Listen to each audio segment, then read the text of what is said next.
Greetings everyone, my name is Flareblitz and we have returned back to the tale of It Gets So Lonely Here in the Village. So you want to go to the village? Good idea. Let us see what further trails await you there. This night is far from over, as much as you might wish it was, and there is still much more to discover. I wonder what will happen next. Without a question mark, you follow the path which leads to the village, supporting yourself on weary aching limbs, which feel ready at a moment's notice to snap at the knee beneath the burden of your way. I think the previous paragraph was a statement rather than a question. The soles of your feet are screaming at you. If they had mouths, they would literally be screaming at you. You need to lie down, and quickly. You only hope as you continue to run that you will find a suitable residence in which to rest at the village. You do not know what will await you at the village, but you have visions as you run of a quaint, scenic settlement, all thatched cottage with sloping roofs. Well, in the castle route was the cannibalism, the shore route was the drowning, now we've got the buried alive sensitivity to encounter. Surely there will be a kindly peasant who will be willing to put up a young runaway for a few nights. You can imagine too the face of this kindly peasant from the fairy tales you read in abundance as a small child. Still with this abundance in the small child's shenanigans, she will be broad-shouldered and ruddy-faced, with dull brown hair crammed beneath a cap. Her arms will be sturdy for many years of washing clothes and milking cows. But she will be kind to you and compassionate, just like a mother, but she will also be the only one there. You do not know what mothers are like, you hardly ever spoke to yours. You are only guessing. You are not a complete fool, however, despite your tendency to daydream, and you do have a few reservations. Peasants do not, as you know from your vernacular reading, have much money, nor do they have much food. It might be hard to convince the residents of the village, even the kindly washerwoman of your fantasies, to take in a complete stranger. Still, you must try. That is all you can do, really. So you run to the village. It takes some time before you finally emerge from the woods, but finally you manage it. Finally. How much time, you ask?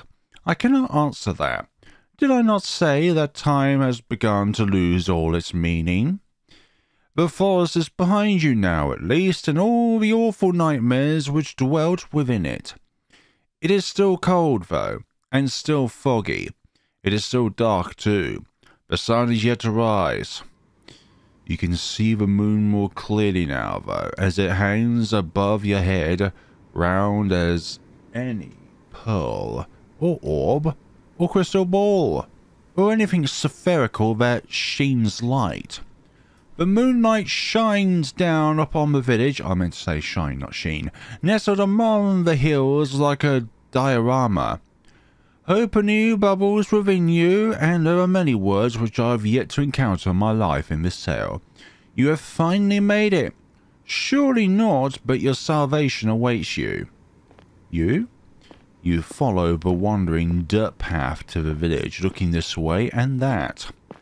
But your hope, such a precious, fragile thing, soon begins to fade. The village upon close doesn't look half as welcoming as you imagined, because it's where peasants live, not high-earning dwellers. There are cottages, yes, but they are in a state of disrepair. There are holes in the roofs and holes in the windows, just like the shack that you stayed in the shore. Most of the doors are tightly shut, but others are gaping open. The kitchens beyond them even darker than the night sky which shrouds you. There are no lights on in any of the windows, and neither can you see any people. Insomniacs like you at them. You can't hear anything either, beyond the sound of your own footsteps and the low morning sighing of the wind. The village is quite quiet. Eerily so. It is immediately obvious, even to a naive girl such as yourself, that something terrible must have befallen this village. You know before you try your luck at one of the houses that nobody will answer you, because nobody cares. There will be no kindly red-armed washerwoman to welcome you here, no matter how much you wish for it. Just wish a bit harder. But that does not stop you from wishing regardless. Your knuckles rap smartly against the wooden door, your efforts soon prove, however, to be in vain. There is nobody here to hear your entreaties. How very sad. You try another door, and then another, but the result is the same regardless of how many doors you rap upon. Nobody answers you. How could they? There is nobody there. Once again, you have found yourself all alone. At least you have found some dwellings in which you can rest your weary head. Will you utilize one of these cottages for your purposes? Nobody's here. You might as well. But no. An abandoned cottage is not what you are looking for. You would far rather have companionship, would you not? Bravely, you swallow your tears. You wipe your eyes with the back of your arm in a well-practiced motion. Then inhale. You square your shoulders, and you keep on going. Surely the village cannot be completely deserted. There must be one person here, at the very least, who can help you. That is what you are thinking as you resume your search. You flit from cottage to cottage with precious little to show for your determination, until you met with yet another discovery. This village, with its dramatic music, with its squat-thatched cottages bathed in the moon's glow, had a church. Well, of course it has a church. The villagers who once dwelt here were not godless heathens, not that the faith did them all that much good in the end. Still, the sight of a church soothes your overtaxed heart. You are so focused on your fantasies of a kindly washerwoman taking you in. You do not pause to entertain the fancy of a kindly nun, doing much the same. All hope is not lost. You approach the church, which seems to tower over you despite it being so humble, and churches do tend to have tombstones. And where would there be tombstones? Near the church. And the church provides itself with a person who overlooks the graveyards. The church is a small one, but it is stout and sturdy. It must be, for it has withstood centuries, forever standing, sentinel, on this hill, like a relic from a bygone era. The church does not have any stained glass windows, but it does not need them. Even without more luxurious trappings, the church still exudes an aura of dignified solemnity. The stone building is fringed by a sizable graveyard, one which occupies the rest of the hilltop, and some of its sloping sides. The graves, which have been planted by generations of wardens, are hewn from a similar stone to that which the church's walls are made of. Some of the gravestones are shaped like lozenges, while others are shaped like crosses. A handful of headstones are even shaped like angels, though these are few and far between. There are very few people in a village such as this one who can afford such luxurious final resting places. You look at the tombstones with an almost childlike curiosity, forgetting in your examination of the visceral, heart-rending fear which gripped you as you ran through the forest. You are out of the woods now, and you have subconsciously already begun to relax. You try to read the names hewn into the myriad tombstones, but it is dark and you are tired, and some of these graves are very, very old indeed. You strain your eyes, but you don't have much luck in this endeavor. Oh well, and one of them, right there dead in the center, that grave says, Flare Bliss. Such superficial details are not important. Superficial. You eventually tire of examining the graves and turn. This graveyard is an expensive one. Unusually so, given the village itself is so small. How could it boast so many corpses? And there is much to explore. You walk about the perimeter of the church, casting your gaze first here, then there, then everywhere, consumed as you are by your immense, all-encompassing curiosity. And as you do, you see her. She looks like an ordinary girl, small and scrawny, just like yourself, but she is much, much more than her unremarkable appearance might suggest. For some moments you observe her, hiding, all the while in the shadow cast by the church, like a furtive lizard clinging against a rocky edifice to shroud itself from the sun. There is no sunlight here though, and she will be our grave maker. There is only the night sky, and the stars, and the moon, and her shovel. Beneath the moon's light, a silvery implement the girl is clutching shimmers. It takes you a few moments to see what it is the girl is clutching in her hands. It is not until you see her manipulate it, its sharp edge biting into the earth, that you understand. It is a shovel. This girl is standing in an isolated corner of the churchyard, late at night, and she is digging a grave. Our grave. Well, we suppose she could always be digging a hole for the sake of it, but her work seems much too precise for this to be the result of mere whimsy.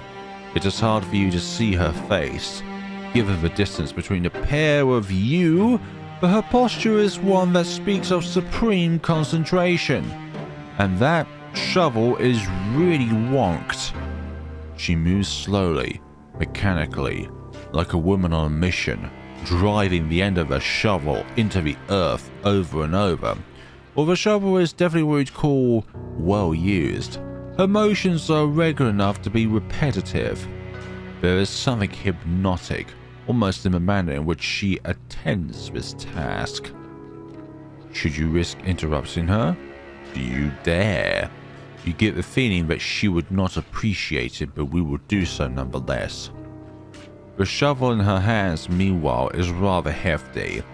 If she wished it, she could cause you no small amount of damage with it. Cold anxiety makes your skin prickle. You do not know if you should risk speaking to her when she, in her dark cloak with a shovel, looks so very strange, so enigmatic. But what do you have left to lose? Your life. You have come this far. It would be folly to turn back now. It is with this thought in your mind that you decide to approach the strange girl. Your footsteps are quiet.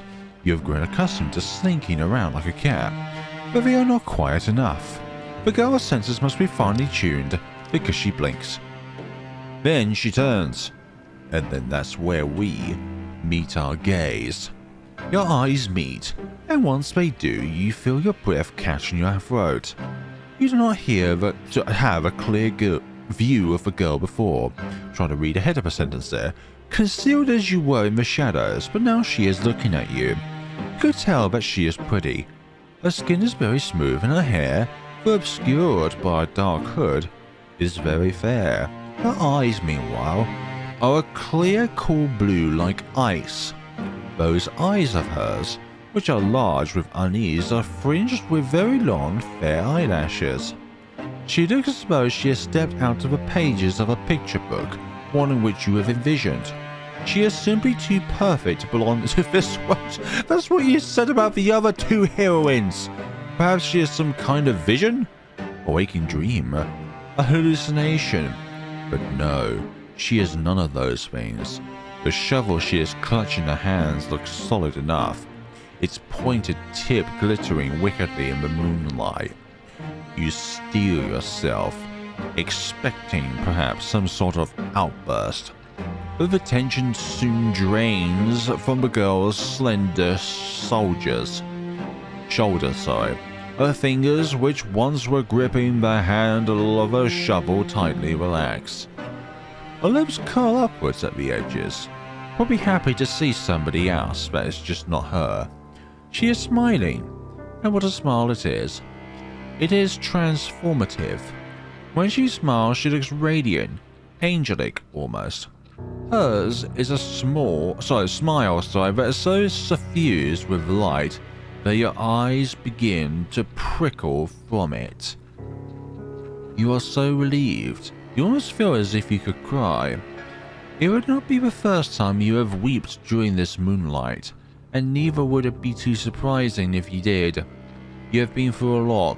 You must be exhausted. The girl holding the shovel seems to realize this, but she bridges the distance between you cautiously, as one might approach a skittish cat. Also, this girl is probably the only being out of the three that is not a fantasy creature. Or maybe she is, but it's just not visibly noticed. Then, she says in a rough voice which does not match her dainty appearance, "Wait, well, she does live in a rural village. What were you expecting?" "Oh, it's so good to see another person. I was afraid I was the only person left alive. The only one in the whole world." Now, this is quite the effusive greeting. Her introductory speech is riddled with exclamation marks. She is rather more personal than her apparel would one suggest. You, a well-bred young lady, cannot help but feel overwhelmed. It is your turn now to be on your guard. Anxiously, you observe the girl with the shovel, and you ask her what she means. What happened? Oh, do you not know? There is an awful lot you do not know. So much, in fact, it would fill a whole encyclopedia. No, a whole library with encyclopedias. And each encyclopedia would have different features in it. You shake your head, ashamed at your ignorance, and the girl frowns. You mustn't be from around these parts. I guess I should have known. The village is a small one, and everybody knows everybody else. The girl's expression falls. At least they used to, back when there were still people to know. This ain't the case now, though. Not after the plague. There was a plague? That would certainly explain why the village when you walked through it was so quiet. Did everybody else succumb to this mysterious illness? That's right. It's just me here now. I've not seen another human being in a long time. You get so lonely here. Now that is an interesting turn of phrase. It catches inside your head like a blur. Have you heard it before? You don't have much time to ponder this, however, because the girl takes a step towards you, with a shovel in her hand. Oh, but where are my manners? They must have gotten rusty after being on my own for so long. My apologies, miss. You look like you've come a long way. You said you were a traveller, yes? And your hands are very cold. Just like ice? Just like ice. Would you like to come inside? Maybe have something warm to eat? And to drink? My home's small, I'm afraid, and my food ain't nothing fancy, but I'd be more than willing to share. It's not every day another girl stops by, especially not one as pretty as yourself. I'm feeling very blessed. The girl laughs, a carefree, airy sort of a laugh, which does not match your initial impression of her. You thought when you saw her among the graves that she would be more distant somehow, and more mysterious. Perhaps you are mixing her up with somebody else. You are still unsure if you can trust this girl, but her invitation is an appealing one. It is much more appealing, certainly, than spending the night outdoors in the cold kipping on the graves. What are you? A romantic poet? Please. You make a show of pondering the girl's invitation. At the very least, you do not want to appear too eager, but your acquiescence is, alas, an inevitability. Why would you even refuse her? She is the first friendly face, for alliteration there, you have seen all night. Without her, you would be all alone. Sometimes it would be better to be alone than with somebody that you do not trust. Although she, in this case, we can trust wholeheartedly. Your hostess leads you to a small, humble home located but a stone's throw away from the church, built in the shadows of a twisted, towering sycamore. The girl's home is in such a state it seems a folly to even call it a home. Hovel would, to you, be the more appropriate descriptor. But when your hostess leads you inside, her eyes alive, and she says, "Here we are, home sweet home." You don't have the heart to tell her that you don't find her home very homely or very sweet. That would be incredibly rude. As a guest, you ought to be more appreciative. Exactly. Half-heartedly, you look around your newfound surroundings.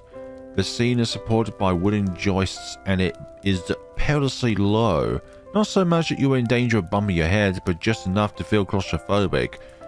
And I feel like I'm going to have my head beheaded because there are a lot of ceilings out there which are very low down, and I'm a very tall person. There is a fire in the corner, but it is not consigned to a grate. The fire instead is blazing in the open. A circle of logs set alight like a scene from a witch's kitchen. A cauldron lighting up by the fire. Anyways, above the fire hangs a silvery pot suspended from one of the wooden eaves. Other objects of interest are hung from the eaves, iron implements you take to be cooking utensils, various herbs, and strips of meat left to cure. The smell of cooking fills the air, mingled with a sharp, sour scent of unwashed bodies. Okay, we're going to move on from that. How, you wonder, does your hostess clean herself? You don't see a bathtub anywhere. Perhaps she does not possess one. The girl's home is unremarkably in every regard, but it is, you suppose, better than nothing. At least there is a roof over your head and food to put in your belly. The girl looks to the pot suspended over the fire, which she gives a stir with a ladle. Then she brings the ladle to her lips to taste whatever concoction she is brewing within it. You can only hope that she is not like the weird sisters from that famous play brewing a broth with fenny snake fillets. Yes, I think this is just about done, the girl says to nobody in particular. She sets the ladle down back into the pot, then looks at you and smiles. Do you want some? It looks as though you've come quite the long way and you must be hungry. Those words are like music to your ears, even more divine than the trumpets of God's most loyal angels. Because we have in front of us an angel, and she has given us food. You are so hungry, you could eat a horse. Okay, just go to McDonald's then. Not that there are any horses in the immediate vicinity. You express your interest to your hostess, who smiles in response. I thought you'd like the sound of it. Just give me a few moments.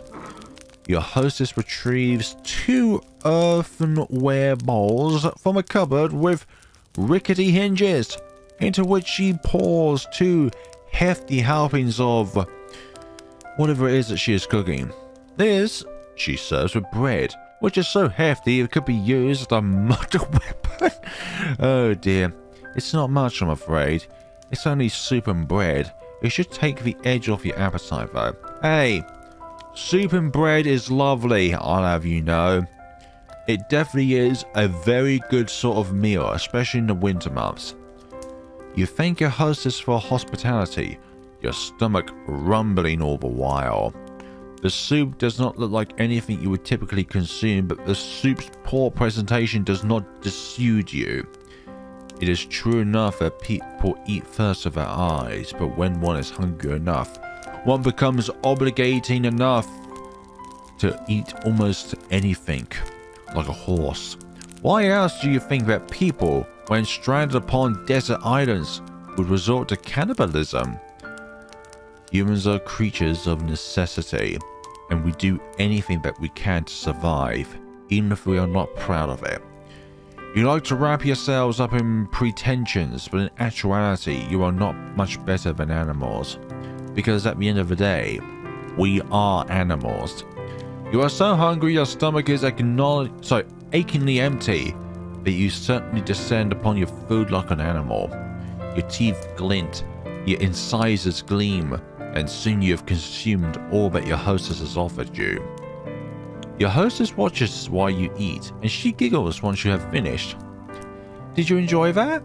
Oh, you catch your hostess's gaze, suddenly abashed. You are so hungry you fail to account for her judgment. Now you have some food in your belly though, and you have been suitably warmed. Your old self-consciousness is returning. Did you make a fool out of yourself? You demur shyly, looking at your lap, fearful all the while of what your hostess might think of you. You do not want her to take against you. Fortunately for you, however, and your fragile ego, your hostess is not the judgmental sort. She is not like the girls you grew up with. Well, I'm glad you enjoyed it. It's nice to see my food being appreciated so heartedly. By somebody else at the very least. I know I'm not the best, but I've been practicing for a long time. I used to cook for my father all the time, you see. This remark catches your attention. Quizzically, you look at your hostess, your abashment over your animalistic eating habits suspended. What happened to her father? It seems a grim thing to contemplate after having eaten, but... Didn't your host mention something about a plague? Yes, your host says, her voice soft now and serious. That's right, there was a plague. And what of the villagers? What of her father? They're all gone now. Gone? Yes, you see. Your hostess rearranges herself upon her chair, one slender leg folded over the other. Then, she begins her tale in earnest. My family has a history. We've lived here for centuries. By the church. So's we contend to the graveyard. Ah, so this abode is centuries old then. It would certainly explain the dirt. My father used to prepare bodies for burial. Back when he was alive, he built the coffins, and he dug the graves, and he lowered the coffins into the dirt. I know it might sound like an awful job, but somebody's got to do it. Exactly. There's no sense averting our eyes from death. Not when it happens to the best of us. It will happen to all of us. One day it will be you. But I hope that day is nowhere near. It's a noble profession, one that's been handed down in our family for generations. My father's father, your grandfather, was a gravedigger. And so was my father's father's father, and my father's father's father's father. Digging graves is in our blood. It's who we are. My. That was a surprisingly pretty speech coming from a girl who lives in the countryside. A girl who is without much in the way of education. I wonder if this is the girl that visited the mermaid before she decided that she needed to stay. Oh, perhaps because of the plague, she had to stay in the village. It is apparent just to listen to her and the way she slurs her syllables together that she has never had any elocution lessons. Not like you. I don't even know how to go about actually pronouncing that word. There is a determination, however, to her, and a pride in her genealogy, which gives her a respectable aura. You cannot help but be impressed and wanting more of her food. So you ask your hostess, does that make her one in a long line of gravediggers? Yes, your hostess, the gravedigger says. That's about right, but I was never supposed to be a gravedigger myself. Was that meant to be your brother then? It's not a woman's profession, that's what everybody says. Well, goodness sakes are all wrong. It could be anybody's profession, for goodness sakes. That's what everybody says. My father didn't mind that though. He told me everything he knew, and then some. I might be a woman, but I've plenty of upper body strength. I'm a strong, independent woman You don't need no brother to be digging up graves for me. I can dig a grave just as well as my father could, without breaking a sweat.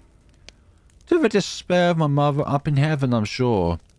I'm sure if she was still alive, she'd rather I focus on more feminine pursuits, like basket weaving or sewing, to better attract a suitor.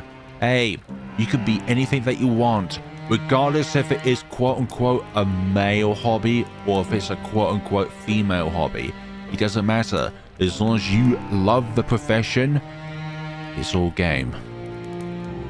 Not that that would do much good now. There's nobody around who caught me, not for miles and miles. And what happened to her mother? As we ask. She died when I was very young, during childbirth. I was only 5 years old. Oh, well, you can relate to her at least upon this point. Your parents are not dead, at least not as far as you are aware, but you have not seen them in an awfully long time. They sent you away as soon as you were old enough, and never once bothered to check up on you. For many years there have been no letters nor any visits, and that is an example of what we call bad parents. You offer the gravedigger your condolences. You do not know if they will help, but you feel like you cannot say nothing that would seem heartless. The gravedigger, however, does not seem too upset by this turn of events, because she smiles, albeit solemnly. It's alright, it was ages ago. I don't remember it too well, and I've never really had the luxury of sitting around feeling sorry for myself, because I had to keep digging graves. I had too much work to do. Around the house, you ask? That too. I was the oldest child, so it was my job, after my mother died, to manage the sweeping and the cooking.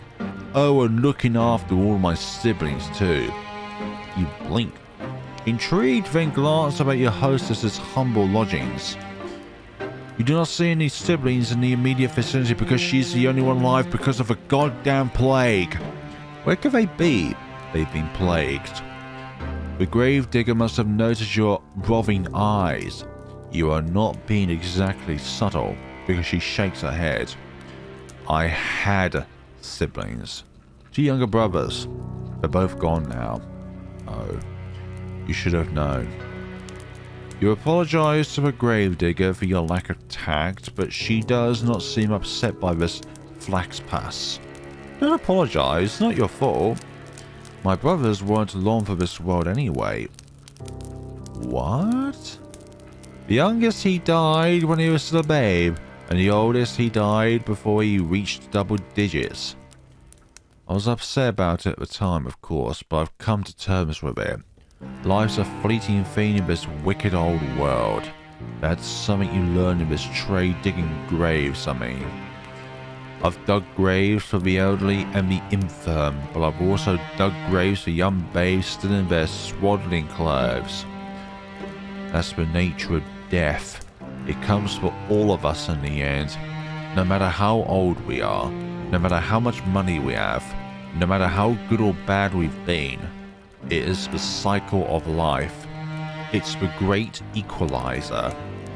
Because we all have one destination at the end of the day, regardless of our upbringing, regardless of how rich we are, regardless if we're happy or sad, it all leads to that one outcome. But all of the different events that happen from beginning to end are different, but the beginning and the end are always the same. A chill creeps down your spine as you listen to your hostess' speech.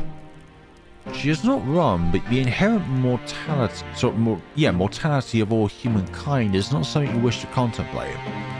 It is too disturbing, and life is too short. For the longest of times, my family was a small one. It was just my father and me, but that was fine. It was how I liked it. I was very happy, even if our lives weren't the best. I've never had any fancy clothes to wear, and we can't dine on the finest of foods.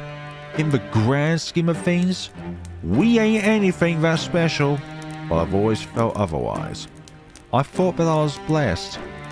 We knew hardship, of course, and famine, but that's just the way life is around here. When food supplies were low, we always helped out one another. I had my father, but I also had the rest of the village. We all looked after one another, and things always worked out in the end. At least, they did. Until the plague happened. Yes, she had mentioned a plague. You have been wondering when she was going to return to that topic.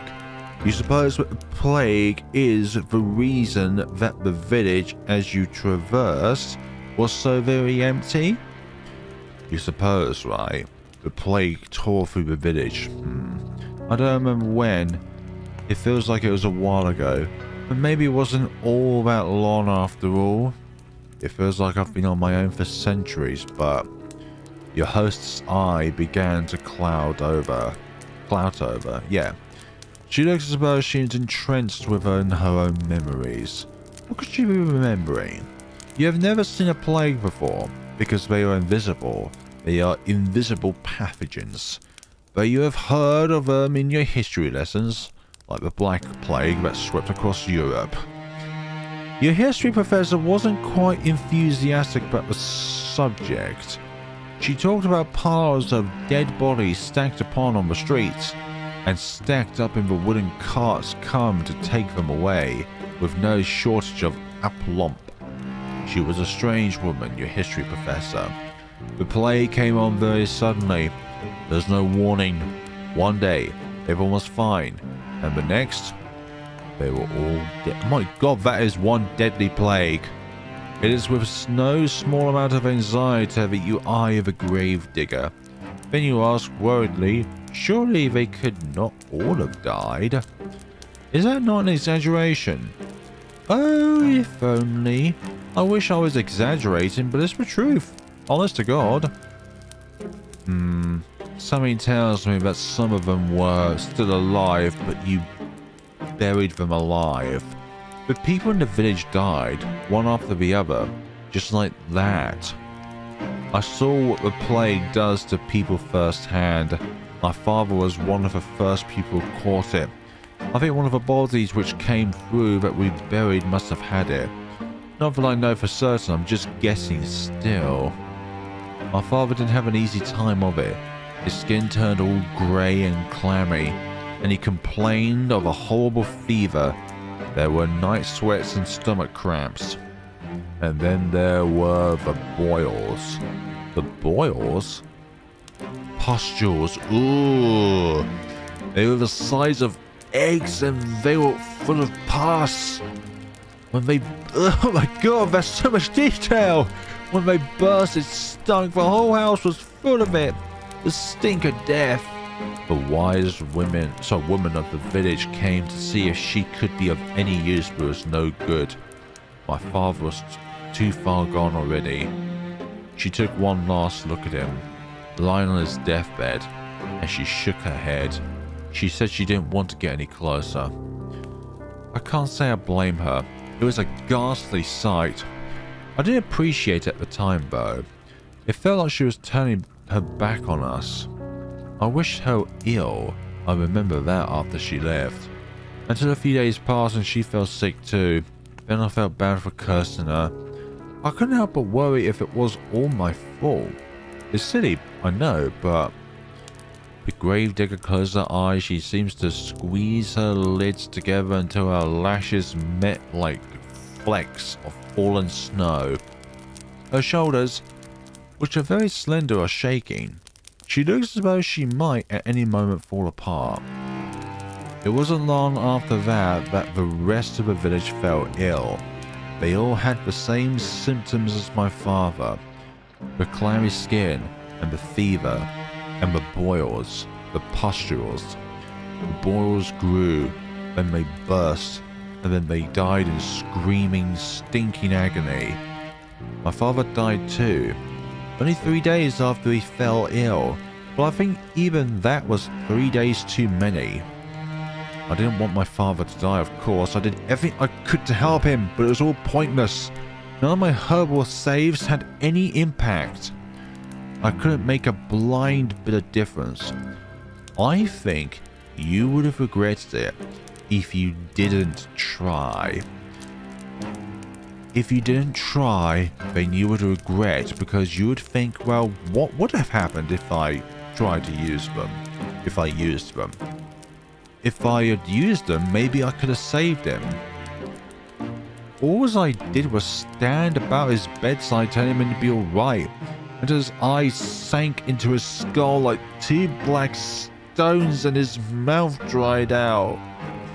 During that last day before he died, he might have been a corpse already. He didn't look at me, he didn't speak to me, he just lay in bed with his eyes closed, groaning.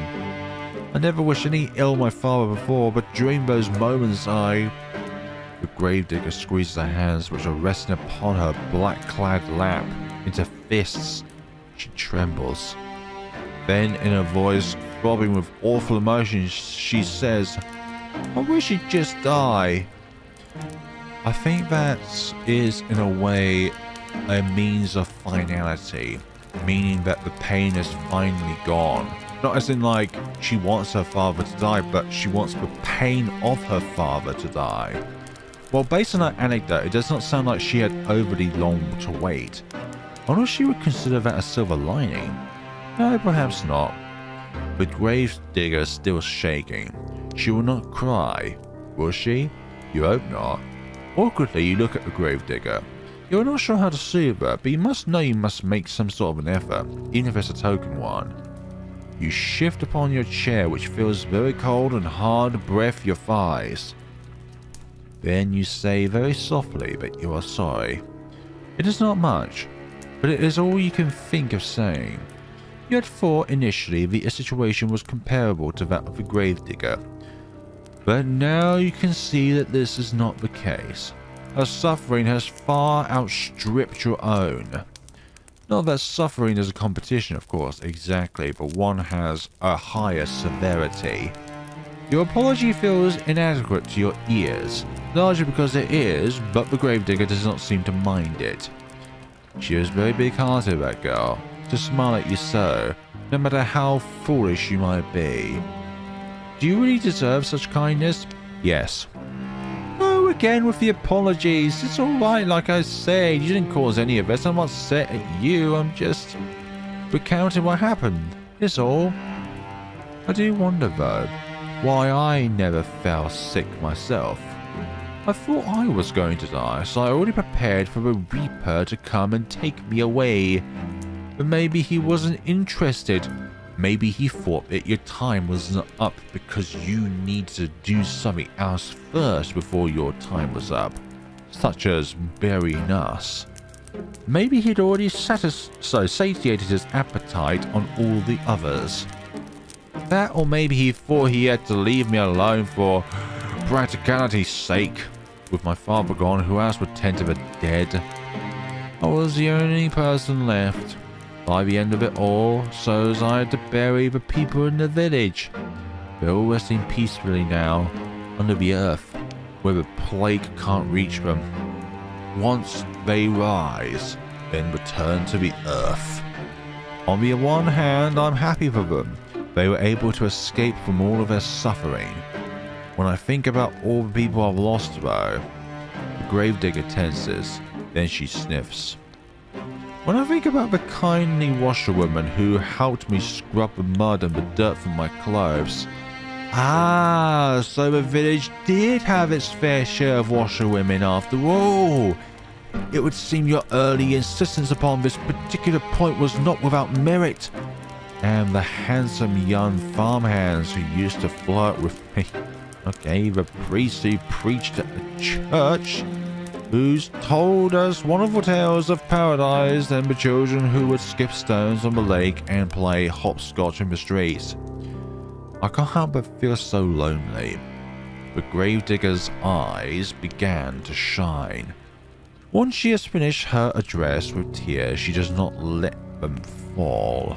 She has been very brave, much more so than you are. Anxiously you extend a hand towards her, meaning to, what? Give her a hug? You do not know her well enough. Bad? That would be infantilizing. Squeeze her hand? Perhaps that could be misconstrued as a romantic overture, and that's the last thing you want. You endured more than your fair share of teasing over there. You sat there for a few moments, paralyzed by indecision, as the gravedigger poorly suppresses her sniffles. In the end, you let your arm drop back to your side.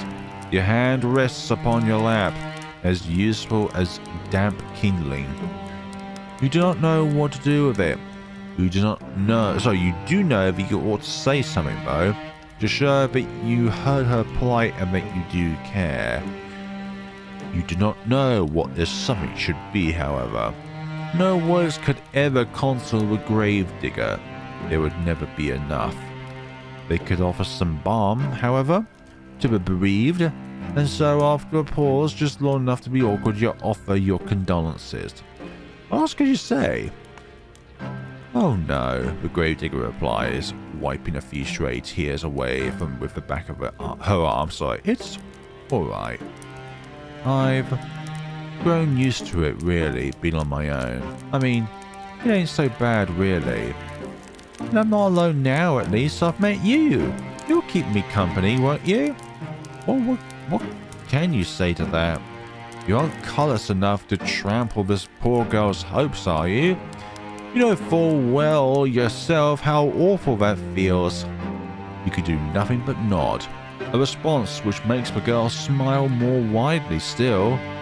That's wonderful. I know you're just a traveller who's passing through, but I can offer you bread and board until you leave. I have food enough in a spare bedroom. I can make it up for you right now. You must be tired after your long journey. Just give me a moment. Damn. We haven't done anything, but yet she's providing us with everything. Well, that's not entirely true. We've given us someone to talk to.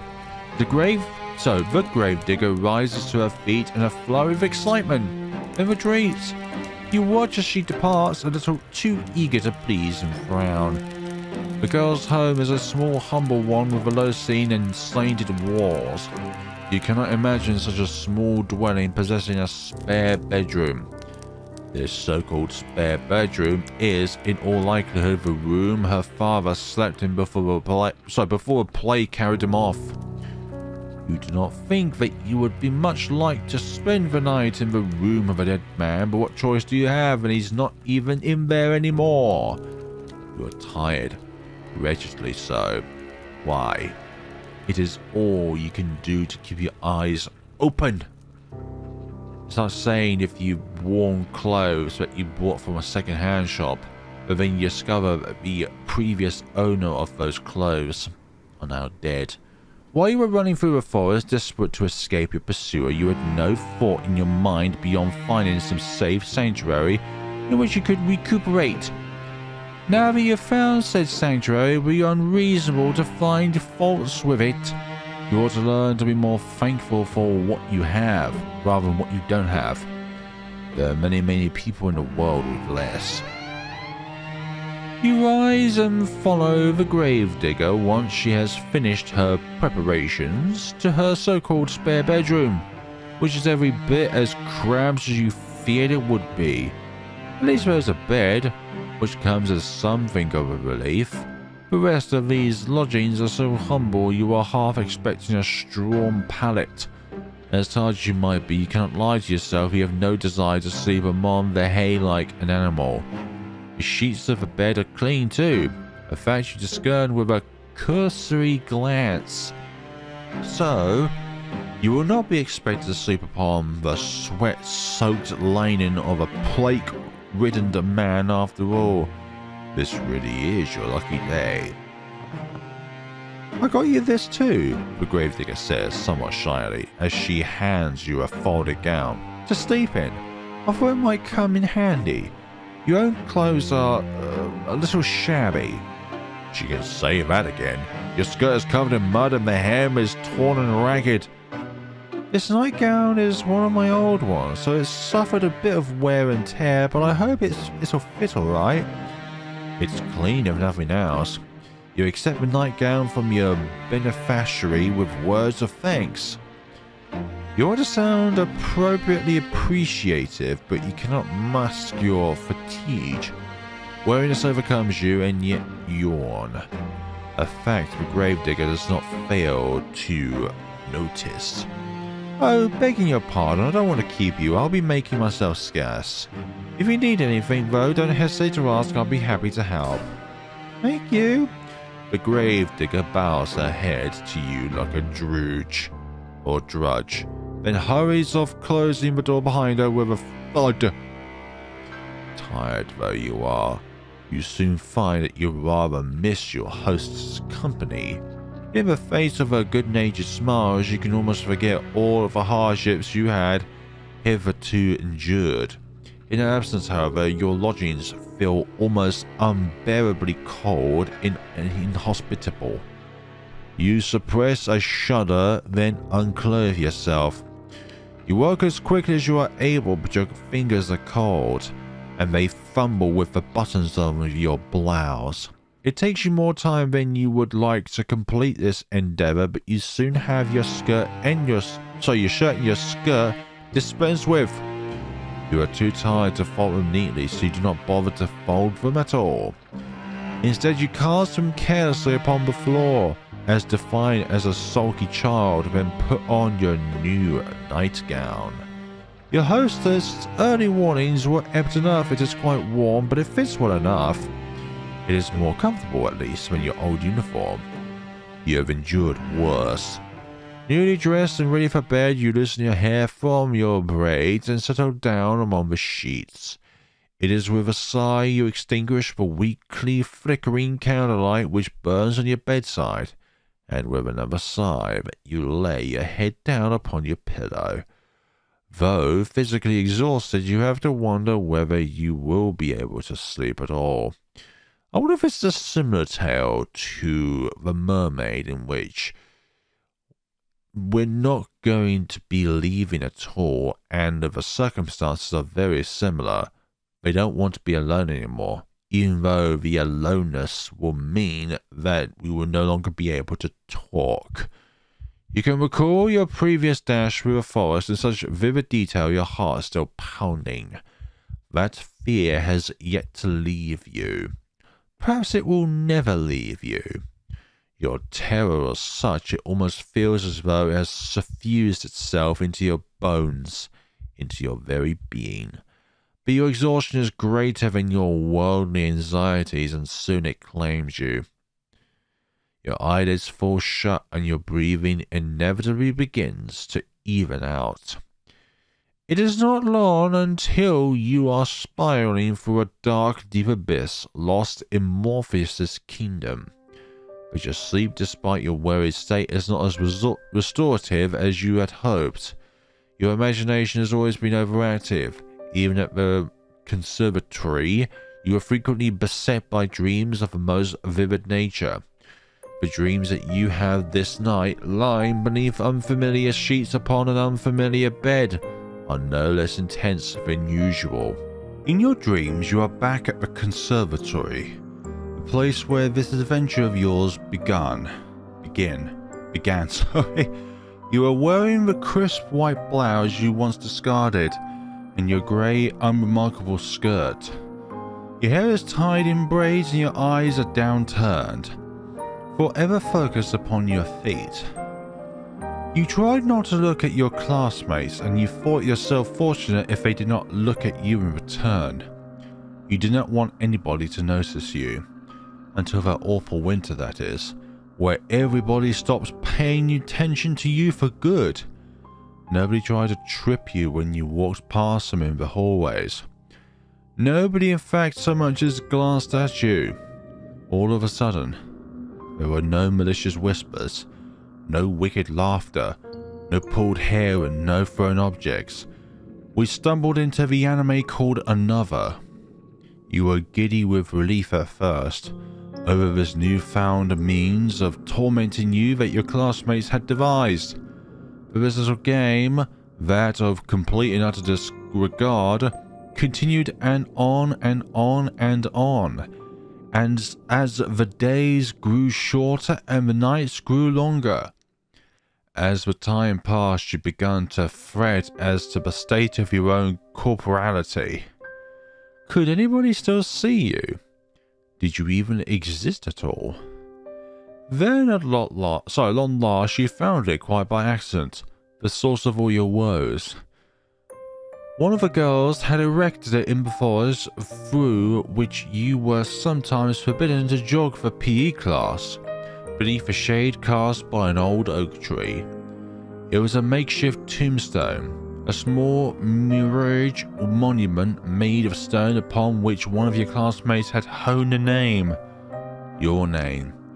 You knew at once as you stood there, standing beneath the shade of that ancient tree, that this was the reason behind your classmates' silence. This was why they had for many months been ignoring you so assiduously. They had buried you. In their hearts you had already died. Damn. Your eerie dreams notwithstanding, you sleep more comfortably than you had anticipated. When you awake the following morning to the sweet chirping of birdsong, you feel well rested, a bit woozy. I think how the dreams fare depends on the order in which you go about it, but the order in which you select the different routes don't matter, but the dream sequence which does happen, it always will be from 1 to 3. Rather than always being a set pattern of where you're going, but it's always going to be that sequence regardless of which destination you go to first, second and third. Your head is aching. It is nothing, however, that a cup of hot tea cannot fix, but alas, there is no tea around these parts. You stumble into the kitchen in your night clothes, your hair loose and your hair bare, and the gravedigger turns to you. She looks at your face, which is pastery, and your under eyes, which are dark, and exclaims, in the manner of one accustomed to solving problems, not complain about them. Oh, you look awful! I think you need something warm to drink, and maybe you need something to eat too? Maybe get started on breakfast. And that is exactly what she does. She gets started on breakfast, which proves to be quite the simple affair. Nothing like the luxurious food you were accustomed to in your past life. The bread is hard enough to break your teeth on, and the cheese is a bit too strong. It is food all the same though, and you do not complain. Your stomach was beginning to grumble. The tea is inoffensive at least, and you drink it gratefully. You thank the gravedigger girl for hospitality, and she smiles at you in return, a sunny smile like a field of blooming bellflowers. It's no problem, don't hesitate to ask me if you need anything else, she says, words which come to symbolize your relationship. You stay with the gravedigger for many, many more days, and limited though her means might be, she always tries to help you. The gravedigger sits your chores about the house to keep you occupied, a fact for which you are grateful because there's nothing worse than being bored. You need to do something to keep your mind off your frantic flight through the forest. I wonder what that frantic flight through the forest was originally anyways. There's no context behind it, other than the fact that there's a pursuer. You can almost forget about it now during the day. During the night, however, it returns to you, the sound of your feet against the foliage and the swirling fog. When you sleep, you are assailed by nightmares. Sometimes you awake after midnight. The sheets twist around your body and your mouth gaping in a paroxysm of terror. Though you try to tell yourself otherwise, you are still afraid. But with a gravedigger makes you feel less so, though, particularly when you are sweeping the floor or keeping an eye on the bread loaves so they do not burn. You attend to most of the domestic chores while the gravedigger concerns herself with the work she knows best. That is, digging graves. But who for, though? Her dogged persistence when it comes to this pursuit intrigues you. So much so that you cannot help but put a question to her on one particular morning, when the sky is festooned with clouds. Why, you ask her, perhaps a touch insensitively, do you continue to dig graves? There's nobody left, after all, to dig for them. You have always been practical, and you cannot see the point in it. What's the point in it? The gravedigger ponders while holding her precious shovel to her chest. Fortunately, she does not seem upset by your question despite its bluntness, like the bluntness of a shovel. You should count yourself lucky her temperamental is so very placid. I don't suppose there's any point to it really, the gravedigger eventually says with a small smile. I know it doesn't have any practical purpose anymore, but, well, digging graves is what my father did. He showed me how to do it, and so I can continue his legacy. My father wants to keep our family tradition going, and I suppose I want to do the same. That's all there is to it really. That's all. Is it? You think you can understand that? Though your companion's actions might appear to be illogical, there is a kernel of reason nestled among them. She does not dig graves out of any sense of purpose. She does it instead out of sentiment. Besides, I have to do something to keep myself busy, don't I? If I spend my days idling all on my own, I think I'd go mad. The gravedigger laughs at this, as though the prospect of her own madness is amusing. Her laugh, despite her slender stature, is not particularly delicate. It reminds you, perhaps unkindly, of the brain of a horse. You are ashamed of thinking such a thing, though, and your face flushes with the guilt of it. We cannot all be well-bred young ladies, you know. Still, the laughter of the gravedigger as it echoes through the grey, gloomy sky is strangely desperate. It sounds forced. Her smile, too, is a touch unnatural, the rictus grin of a corpse. You find, despite your attempts to return her laughter with a polite giggle, that you cannot. You cannot help but pity her. You retreat indoors briefly after you talk with the gravedigger, then set about some simple chores. The gravedigger trusts you well enough to manage sweeping the floor, a task which does not take particularly long, and the preparing of the meal is a task which takes slightly longer considering the size of the house, and that there's not much floor to sweep with to begin with. It's not until much later, however, once the sun has already sunk beneath the horizon and the moon is high in the sky, that the gravedigger returns from the outdoors. She is mind-swept after many hours spent exposed to the elements, and there is dirt caked beneath her fingernails. The gravedigger removes her cloak, which she hangs by the door, then looks to the pot suspended over the fire, a fire which you stoked with your own fair hands. The scent of cooking food, that of garlic and onions, fills the air, suffusing the interior of the kitchen in a homely aroma which makes your stomach rumble. Taking stock of this, the gravedigger smiles at you, a toothy smile which, despite her status as a lowly peasant, is surprisingly clean and bright and white. I wonder what the secret of that is. Thank you so much, dear one. There's nothing like returning home after a hard day's work to find dinner already prepared. Now let me give it a test. The gravedigger sips a spoon into the soup, then brings it to her lips. She blows upon it. Then she places the spoon into her mouth, the wooden utensil clacking against her teeth. You observe this with a touch of anxiety. Will she like the food which you have prepared for her? You have cooked her before, in the past, and she was always very complimentary of your efforts. Cooking is not your forte, however. You never had to concern yourself with it really, growing up in relative comfort as you did. You think that you enjoy this rural, rustic mode of existence more than you did any of your privileges of your past life. At least now, with the gravedigger, you have a steadfast friend, a staunch ally.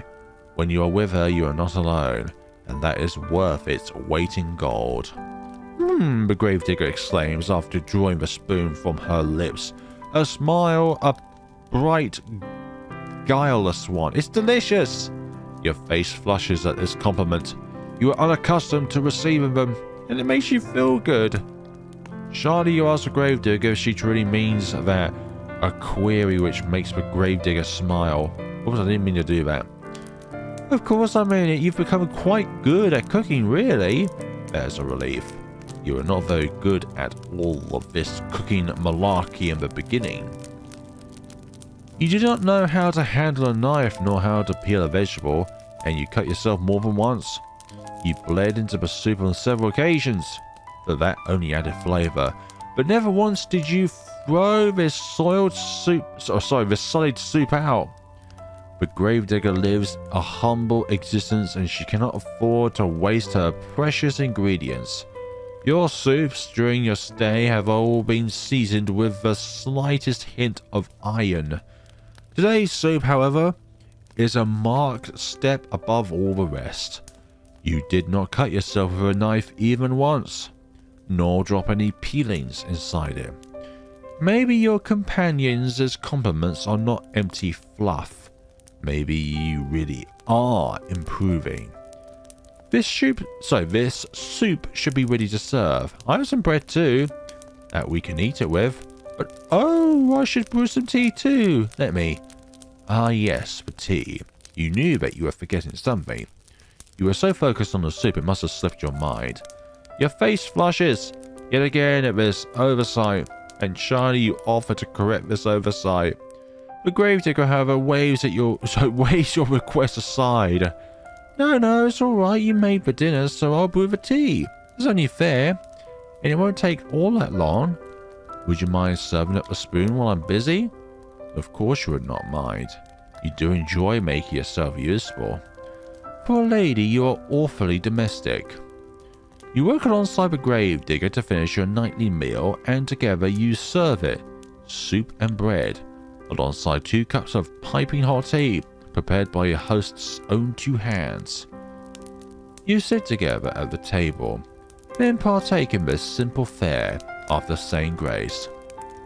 The soup really is quite good, despite it being made from only the most commonplace of ingredients. There is a bit of kick to it, and it warms you from the inside out. The tea, meanwhile, is very soothing, so much so it makes you feel rather sleepy.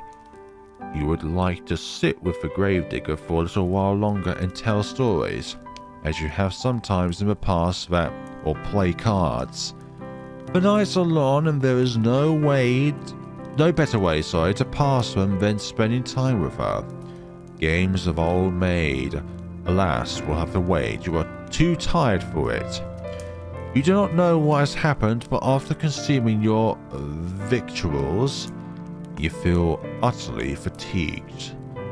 You explain your predicament to the gravedigger between your yawns, and she nods in response. That's alright, you don't need to stay up with me. No, if you ain't up to it, you should head off to bed and rest that pretty head of yours. You do not think you are particularly pretty, but you presume that the gravedigger is just regurgitating a phrase to you. I don't think she is. She does not truly mean it. How could she? She is far prettier than you are. We always think that another person is more pretty or more handsome than you are. And I'm going to say this. Be happy with the person that you are. It is much better than not being happy than the person that you are. You thank the gravedigger for understanding, then rise from the the table. I would say rise from the ashes. You retreat to a spare bedroom on trembling legs, then change out of your clothes. You have only just slid into your nightgown when you hear the rapping of knuckles upon your door, light and unobtrusive. This rapping could, of course, belong to but one person. It is the gravedigger come to check up on you. I'm sorry, the gravedigger says, her voice soft, but you rushed to your room so soon after eating, I couldn't help but worry about you. Would you mind if I take a look at you? I just want to see if you're alright. The gravedigger is trying to keep her voice steady, but you can hear it wavering regardless. She really does sound concerned, so much so that she could very well be on the brink of tears. You do not want her to cry for you. You'd feel horribly guilty if you upset her, even inadvertently, given all that she has done for you. You bid the gravedigger enter into your room, therefore, without further delay, an invitation she hastens to take. The door swings inwards with a creak, and there your hostess stands, still attired in black. Her clothes are stark contrast to your pure white, well, off-white nightgown. The gravedigger looks at you, seated in bed, with your hair freed from your usual braids and exhales. Is that relief, you wonder, playing about her face? But why? What was she expected to see exactly before entering your bed chamber? Thank you for letting me in, the gravedigger says, toying with her fingers. How do you feel? Not too terrible, you reassure her. There are no particular problems with your health, you just feel tired. Are you sure you're not sick? Your face does look a little bit pale. That would be nothing out of the norm. You are always pale. Heh, true. Now, is there anything I can do for you? Would you like something warm to drink, or maybe a hot brick to place in your bed? A hot brick? Oh, from the fire. It should keep you warm. You appreciate your host's thoughtfulness, but you reassure her that this won't be necessary. You will be fine. I hope so. I thought that about my father too, before the gravedigger begins. But her voice soon trails off. She does not finish that thought. She does not need to. You know now what she was thinking of before she entered your bedroom. Cold, clammy skin, a sweating brow, rank, oozing pustules. You think upon these symptoms, which are eerily similar to those recounted during the Great Plague which once beset your own country, and you shudder. If you don't want anything, then I'll be on my way, the gravedigger says. But before that, this was just a fancy on my part, but I was wondering, would you mind if I brush your hair for a little while? Your hair? That's right. It's such a pretty shade of red, is all. I just thought, well, it's just a fancy, really. You don't have to let me, not if you don't want to, but I thought it might help you relax if you're feeling under the weather. I heard it's supposed to be soothing. That is what the gravedigger says, but you have the distinct feeling that she is the one looking for solace here. She is not quite so selfless, perhaps, as she would like you to think. But she has been so very good to you and has done so very much for you that you do not want to begrudge her this small self-indulgence. You all think she deserves it.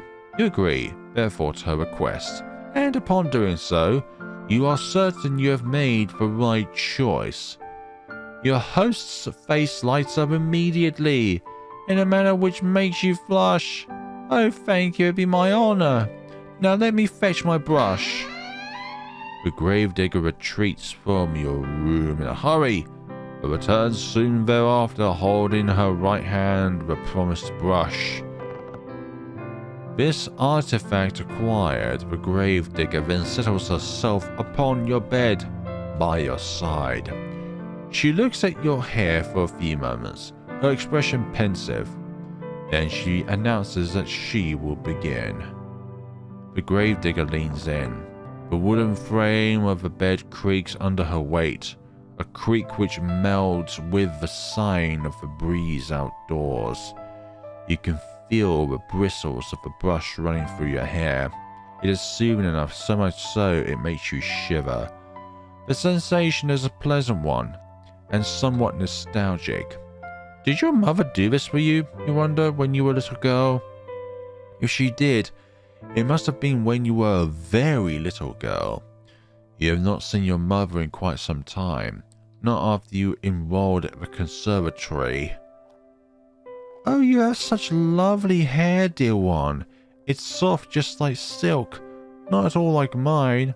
Mine is so coarse. This gentle voice draws you out of your vague, half-formed reminiscence. It sounds as though the gravedigger is lost in nostalgia of her own, because her voice, when next she speaks, is dreamy. I think my mother used to brush my hair like this. For me. Back when she was still alive. That must have been a long time ago, though. It is funny, you think, as the bristles of the brush continue to slide through your tresses, that you and the gravedigger should both be reminiscing in tandem about your respective mothers. Perhaps there is something maternal in the act of brushing one's hair, which is wont to suddenly enforce such images. I would not know personally. I cannot remember my own mother at all. I don't think I liked having my hair brushed very much. The gravedigger continues, her breath warm against the exposed nape of your neck. My mother used to complain that I squirmed too much. I can remember that. She always told me to sit still. But it wasn't my fault I squirmed. She used too much force. Now that is curious. It sounds as though the renaissance of the gravedigger are not particularly fond after all. Did she not get along well with her mother? I cannot rightly say, the gravedigger replies in a somber sort of a voice. I was young, like I said, when she died. I really don't remember her too well. But I don't think she ever had that much time for me. She was too busy with all of the cooking and the cleaning. Oh, and looking after my baby brothers. But she had time enough despite that to brush her hair. She did what she felt she had to make me look presentable. Not that it really worked. I wasn't like the other girls in the village, you see, who liked to sit indoors with their mothers and sew. I always loved the outdoors. My father said I inherited that from him. Ruefully, the gravedigger smiled. Not that you can see it with your back facing her. My mother said I wasn't very, well, maidenly. She didn't like that I was always trapezed around outside after my father, watching as he dug graves. She said it wasn't appropriate, like I was some sort of princess, wearing a fine dress. Oh my goodness sakes, not that princess wearing that vampiric dress with those vampiric teeth. The gravedigger snorts. I used to get a bit muddy, yes. And maybe I did get burrs in my clothes and knots in my hair, but it shouldn't have mattered. It's not like I had any hopes of marrying a prince no matter what my mother said. Come on! You can have your own Prince Charming. Everyone has their own kind of Prince Charming after all. But still, she hoped. She had a lot of hopes, my mother. High hopes. I think she might have resented my father, maybe, for working such a menial job. Our profession is an honest one, but it's never made much money. I think my mother was hoping for fine jewels and dresses and luxurious food and, oh, I don't know, she always had ideas. Her head was full of fairy tales, much like my own. It was a shame, I suppose, that her reality didn't match up to what she wanted. I didn't match up to what she wanted, and if that's the case, then you are too good for her. The bitterness in your friend's voice is unmistakable, so much so you want to console her. What would you say to her, though? You never met your companion's mother. You never will either. Her cold, inert body has been lying in the graveyard, buried beneath a tombstone for over a decade. You have no way of ascertaining whether your companion's mother truly cared for her. You do have the intelligence enough, however, to understand that poorly thought out condolences can cause more harm than good. You would not like it if people tried to reassure you that, of course, your father loved you really. If he loved you, then why did he send you away from home? Why did he never send you any letters?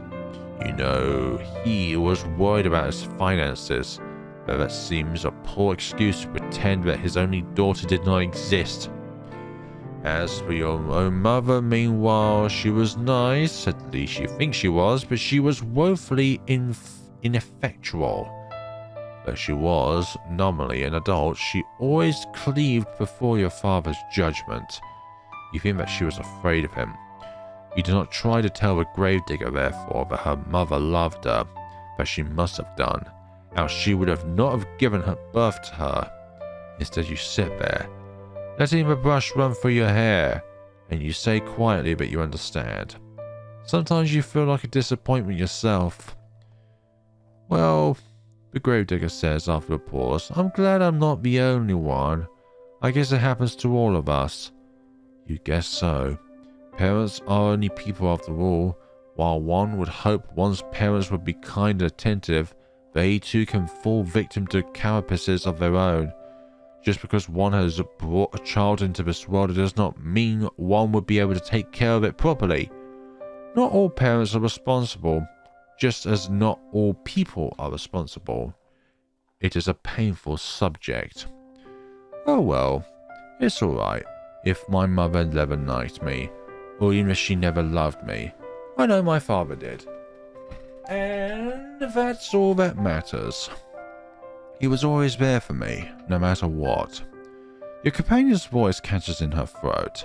She winces. At least until he wasn't. He died. And I didn't do a thing to her. Of course you did. You provided him with herbs. And your presence. Your companion's shoulders are beginning to shake. You still cannot see her, but you can feel her body convulsing. You can sense her loneliness rolling off her in waves. It is all-consuming, like the waters of a deep, dark ocean. Grief anew pierces your heart, not on your behalf, but for the sake of your benefactress. She does not deserve to suffer so much. This you have no qualms with telling her. You turn to face her, and pluck the brush, which has been hovering in the air, innate from her fingers. Then, you let her know that her father's death was not her fault. What could she have done? She could not have cured his illness. I know, but I can't help but think, what if? That's a lot of things that we can do in life. We can always think of a what if scenario. What if we could do this? What if we could do that? These are all hypotheticals. I keep racking my head over and over trying to come up with something. But I can't think of anything. And even if I could, it's too late. He's already dead. He's dead and buried. I buried him and now I'm all alone. She might have been alone, you tell the gravedigger, but she isn't now. Not anymore. How can she be when you are there? I know that. I know. And I'm grateful, but I don't know if I deserve it. Why would she not deserve your company? You do not understand. Because I couldn't do nothing for nobody. My father always looked out for me when I was a little girl, but when he needed me the most, I failed him. You cannot cure something that is an invisible pathogen. That is a horrifying concept to wrap your head around. I failed everyone, you did not. All the villagers, all of my friends, all died. What would I do if the same thing happened to you? I don't think I could bear it. I don't want you getting sick too. Not when I care about you so much. I thought I'd gotten used to being on my own, but now that you're here, it's making me worry all over again. I've been worrying so much I can't sleep from it. I'm scared. Your companion's voice catches in her throat. Then she collapses in on herself. She leans forward, her arms wound about her middle, as if to steady herself, and she cries. She cries, and she cries, and she cries. For a few moments you look at the gravedigger, unsure of what to do. Her pale face, streaked with silvery tears, seems to flicker in the candlelight. Her shoulders, which seem too slender to bear the accumulative weight of all of the sorrow she has endured, are shaking. Your fatigue continues to cling to you, as insistent as the fog which rolls among the tombstones in the graveyard at night. You are not so very tired, however. You cannot offer your hostess some comfort. You do not know what you can say to console her. You feel too weary to think of pretty sophisms. But there is something you can think of. You would not typically be so bold, of course, but you are tired enough for once to throw caution to the wind. That and the tears of a gravedigger are awfully arresting. Ah. You open your arms and, before the gravedigger can pass comment, you put her to your chest. Sometimes all we need in life is a hug. A warm hug. Oh. A soft exclamation escapes the lips of the gravedigger, quieter than the sound of wintry snow as it brushes the ground. Then there is nothing. The gravedigger is stiff in your arms for a few moments, like the corpses she and her father used to steal away inside their wooden coffins.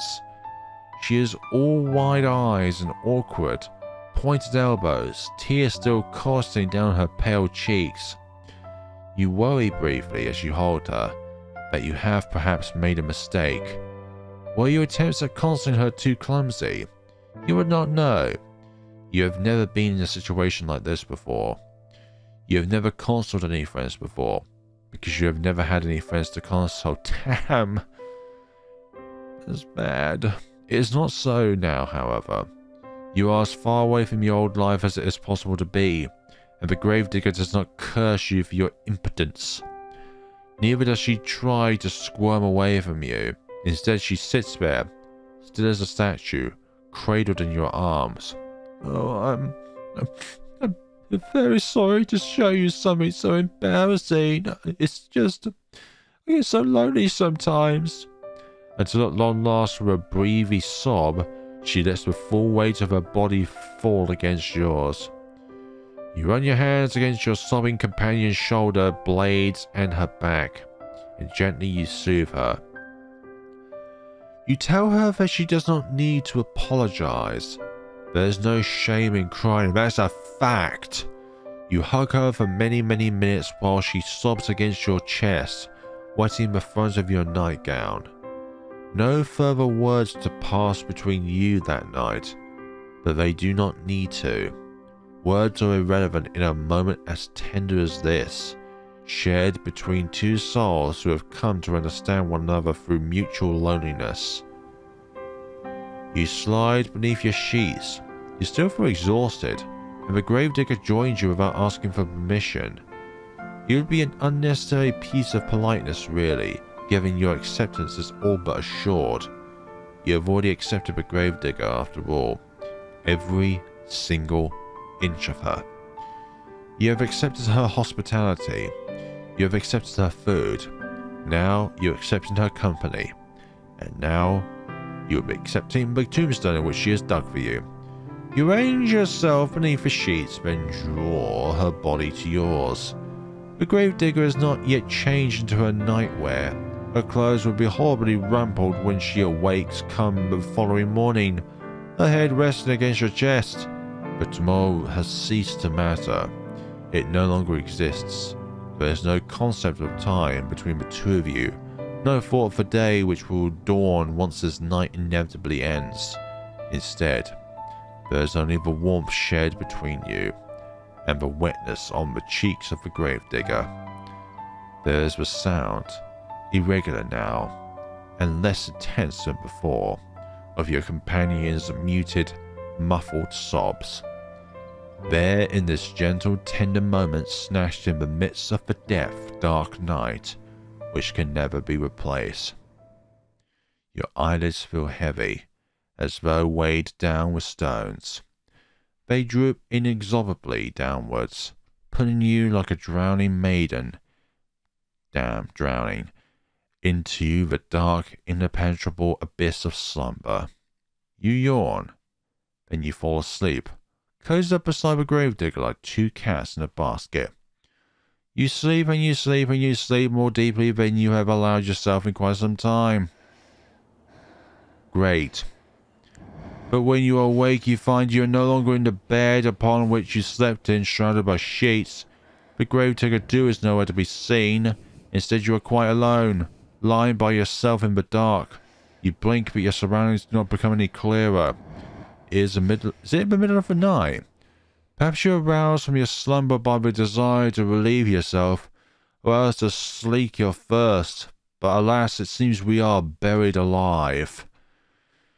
Your sleep has been awfully disordered as of late, and the smallest of noises has been enough to disturb you. That does not sound quite right, though. You slept well of that, you are certain. Your body feels invigorated, as well as been slumbered for hours and hours. How many hours? You do not know. You do not know much of anything. You can feel a strange pinching sensation around your chest, however, and around your arms. It would appear as well as somebody, but who else could have been, save the gravedigger, changed your attire while you were sleeping. That is a startling thought, but the darkness which entombs you is even more so. The darkness which surrounds you is unsettlingly complete. It is so thick you cannot penetrate it. Your newfound woes do not stop, however. At this deep, unnatural darkness, it is cold too, and you are lying upon something hard. Some sort of a stone slab? What's going on?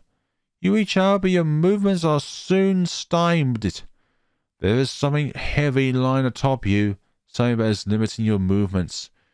You were anxious before upon awaking, but at this discovery, you feel downright aggrieved. A sharp prong of panic pierces you, but you try to suppress it. Hysterics will get you nowhere. In most cases, they only tend to make bad situations even worse. You ought to know that already. You swallow your mounting dread as best you can, though it is coming in thick and fast and trying to squirm. You move your arms outwards, but they do not get very far. There is a wall above you, and walls on either side of you. Walls which do not budge no matter how hard you push. Not I must add that you can push particularly hard, your anxious state notwithstanding. You have never had much in the way of upper body strength, nor lower body strength. You do not have much in the way of strength at all. You feel quite helpless as you lie there, out of breath from your meagre exertions, unsure what you should do. You can hardly set a foot in your face. You do not know where you are, nor why, but a terrible premonition is beginning to bear down upon you, one which initially you tried to discard.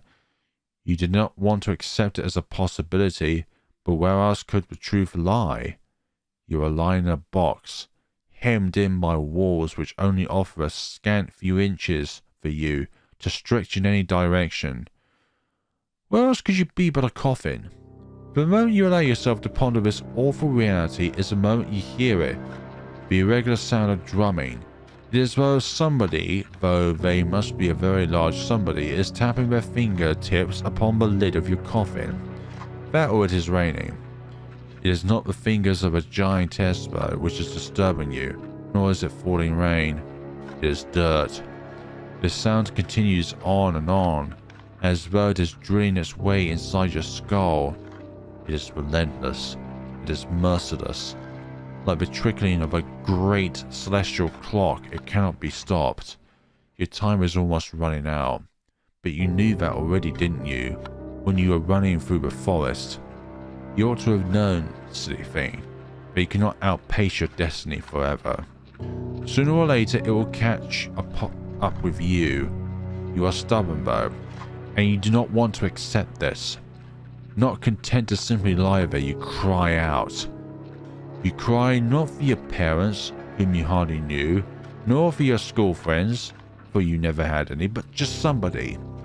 Instead, you cry out for your new companion, the girl with whom you have been living, and with whom you shared one precious, cherished moment.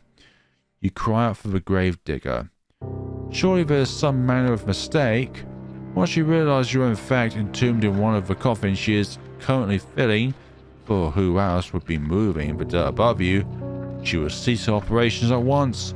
She will pull you out of the darkness back into the world of the living, and then she will hold you close. She will embrace you. She cannot mean to cause you any harm, not when she was so good to you and so kind. Why would she bury you? You cry to her so loud you fear your vocal cords might tear. Ouch. All while banging against the roof of your compact prison. You cry desperately, helplessly, and to your relief your cries do not fall upon deaf ears. The sound of a falling saw stops, abate briefly. Then you hear a voice. The voice is very faint, given it's being filtered through your coffin's sturdy lid, but you recognize it. So you're awake then, are you, dear one? The gravedigger says. Then she says in a perplexed sort of a voice, now that is a pickle. I was hoping you'd be asleep a couple more hours. So the last time we spoken could have been on better terms. If you keep screaming like that, I'm going to feel bad. Your companion's words were distant and unmistakable. You are so tense you are tuned to every single syllable, and each of them makes you gasp. Was that not a mistake then? Does she truly mean to bury you alive? You posite the question to the gravedigger as best you can, trying to keep the tremors from your voice as you do. Perhaps you think your optimism that if you do not let her know how afraid you are, she will reward you for your bravery and let you go. If this is what you were hoping for, though, it is in vain. That's right, you really do catch on quick. See, it would appear she really has committed to the task of burying you. What an unfortunate turn of events. Why, though, would she do such a thing? You thought that she was your friend. We are friends, the gravedigger says. Her voice still worryingly offhand, worryingly empty. I'm very fond of you. There's nobody dearer to me than you. I've had a really good time with you these last, how long has it been again? I don't remember. Neither do you. But if this little detail has slipped both your minds, it can't be all that important. You have other things to worry about. If you really are friends, you say to the gravedigger, then what does she hope to gain by burying you? You do not understand. Do you understand her reply even less? Well, here's the thing, the gravedigger says in a reasonable sort of a voice, as though burying somebody alive could ever be thought of as reasonable action. I've been digging graves for a long time, you see. You cannot see it, it's too dark, but you affirm that you do all the same. Well, I was digging all these graves, but I've not had anybody to put them in for ages. It was rather sad. You think you know where this train of logic, twisted though it is, might be going, so you do not interrupt her. You know no good would come of it. What you could do for the present is lie there and listen. I was thinking I'd never find another person to bury in this godforsaken village, not after the plague messed everything up. I was getting desperate. Until you came along, that is. Now that I've somebody I can bury, I'm not going to let the opportunity pass me by. Great, so rather than waiting for us to die, you're burying us while we're still alive. I'm sorry, but this is just part of my job. It's what my father taught me to do. It's what I know how to do. I buried my mother and I buried my father. I buried all my friends. Now I'm going to bury you too. It is sound logic in a sense as the daughter of a gravedigger digging graves is a job, but something about it wrinkles you. If only you could put your finger on it. Ah yes, there's a bit of a flaw of a reasoning, is there not? You're not dead after all. You might not be dead now, the gravedigger says in response to your ingenuity, but you will be if given enough time. I mean, everybody else I've known's died. Who's to say you wouldn't be next? It seems rather more likely that you will die quickly if she persists with a poorly thought out plan to bury you. The coffin is not very large, it affords you precious little space. Eventually, if trapped within it for long enough, you will run out of oxygen. Then you will suffocate. That or you will starve to death. Or dehydrate to death. Either way, your demise will be a slow, painful one. You are unsure which death would be worse. I actually think out of all three, this is the worst way to go. Like, this is slow and painful. Like the drowning one? Yes, that's painful, but that was quicker. And the vampiric one was quite, well, instantaneous. You need to plead with the gravedigger and quickly while she is still here. You tell her tearfully that you would not leave her. Why would you? You try to sound as convincing as your disordered nerves will allow, but a gravedigger remains unmoved. You say that, she says, but how can I know you're telling the truth? I thought you said you were a traveler. They never stay put in one place for long. You get sick of me before long, then you leave me. This way, at least, I can be assured that we'll always stay together. If I bury you like I did the others, we'll never be far apart. I even took care to put you in a nice spot, close to my home. so you're only a stone's throw away, really. Isn't that nice? No! Any logical person would say no otherwise. Privately, you think that a gravedigger has a different conception of the word nice to you. You do not say this, however. You cannot say much of anything because the panic has begun to set in. It is choking you, stopping up your throat so you can only cry. You scream. You beg and you plead, but it doesn't good. The gravedigger has already buried her mother. She has already buried her little brothers. She has even buried her father, whom she loved above all else. She thinks by burying you she is doing unto you an act of great kindness. You think that she is going to kill you. In a sense, you are both right. Your opinions are so diametrically opposed on this matter, however, that you will never be able to find any common ground. You might as well save your screaming. She will not listen to you. She is beyond listening. Shush, shush, dear one, says the gravedigger very gently. Just as gently as she spoke last night when she confided in you all of her fears. It won't be so bad, really. Nothing will be able to hurt you down there. It'll be just like going to sleep for a really, really long time. You can rest. And while you rest, I'll tend to you. I'll plant flowers on your grave. You'd like that, wouldn't you? This way, we can always be together. You have a rather warped sense of what it's like to be together then. And I'll never be lonely again. Yes, you'll be lonely, for goodness sakes! While the gravedigger speaks, she begins to pile even more soil onto the roof of your coffin.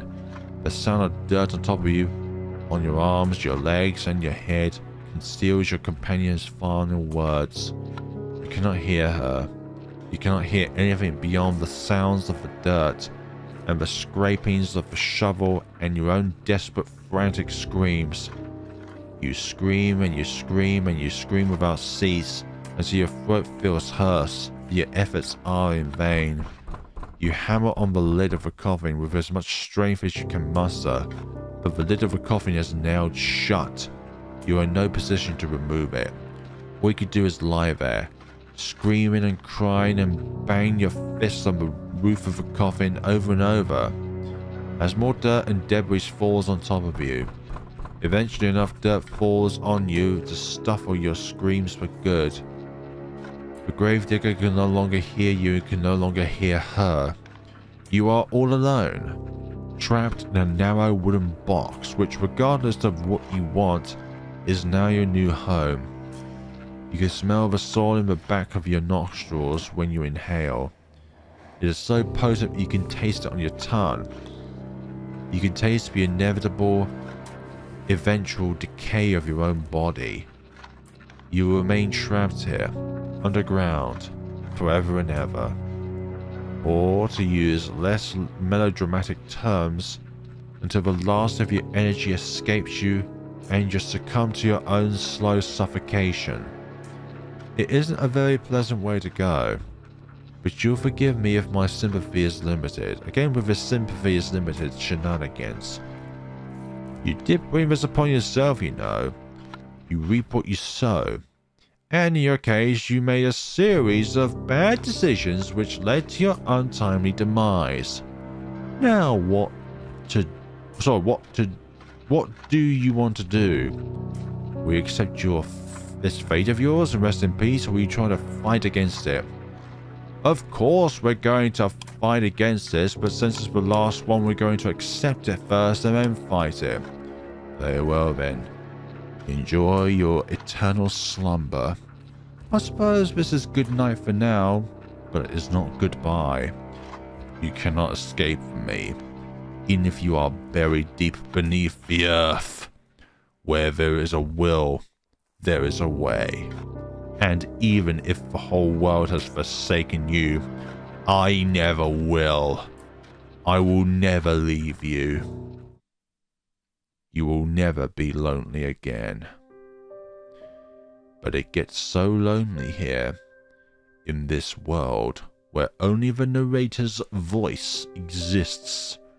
And also my own, in a way. Let's see, fight against your fate. Are you not happy with the hand that fate has dealt you? Very well, cannot blame you. It is quite a grim end. I would not wish it upon my worst enemy. And you are rather dearer to me than that.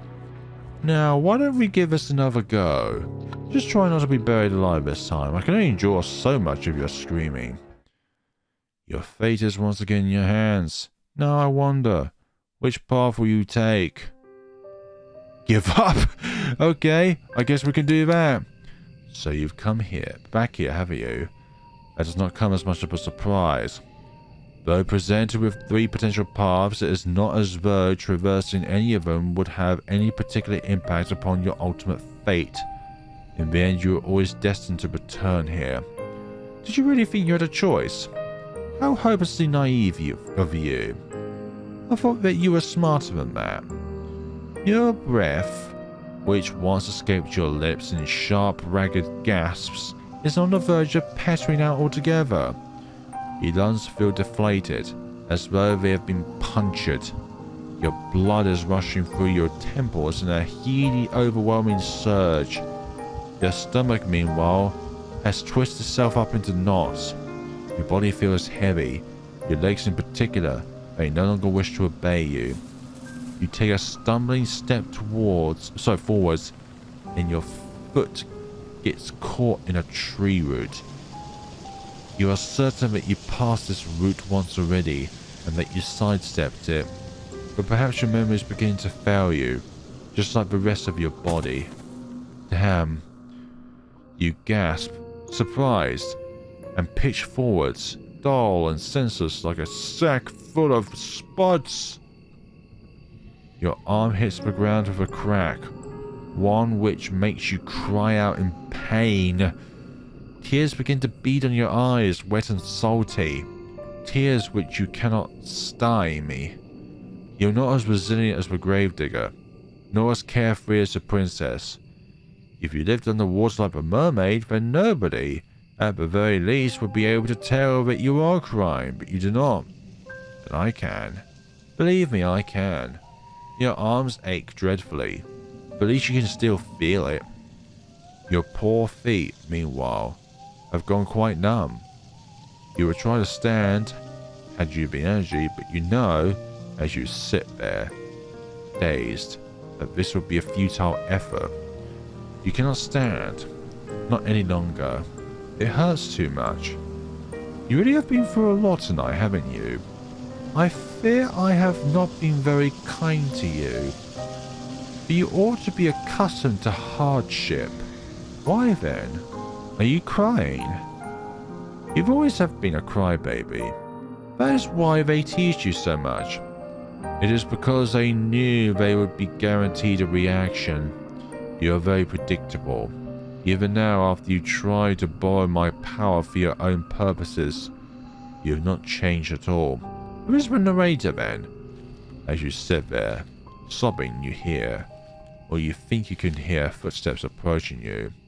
There to your right is the snapping of a twig to your left, the telltale rustle of leaves. Your every sense feels razor sharp, honed to a knife's point by anxiety. You are so panicked, you feel as though you're going to be sick. If you want to vomit, then why not? There's no shame in it. There's nobody here to judge you. Nobody but me. I've always been here, you know. I will always be here. No matter how fast you try to run, or how far. Did you really think you could escape me? Poor sweet child. Poor little fool. I did tell you, did I not? A contract with a witch is binding. So, the narrator is a witch, and somehow this character has made a contract with it. No amount of physical distance between the both of us could ever sever it. I told you I would never let you be lonely, and I meant it. But I have had rather enough of these little games. It is time for me to collect my collateral. A soft gasp escapes your throat as you feel arms wind their way about your back. Damn, is that really us? Or whoever the character is? Naturally, you know whose arms they are. They are mine. What? Yeah, oh, they are mine. I have been watching you all night. But this is the first time I have reached out to you in so direct a manner. Did you not expect me to be so forward? I can hear your heart flutter in your chest. It is beating very quickly like a startled rabbit's. Your breaths are short and sharp. It is a cold night, and though I am holding you, you are still shaking. I wish you would not tremble so. Everybody fears the unknown, but we are not strangers. We have spoken before, have we not? When you first called me forth from the ether, using that book you found in the library. You were desperate enough then to turn to the occult for help. You pleaded with me to use my magic for your behalf. You begged me.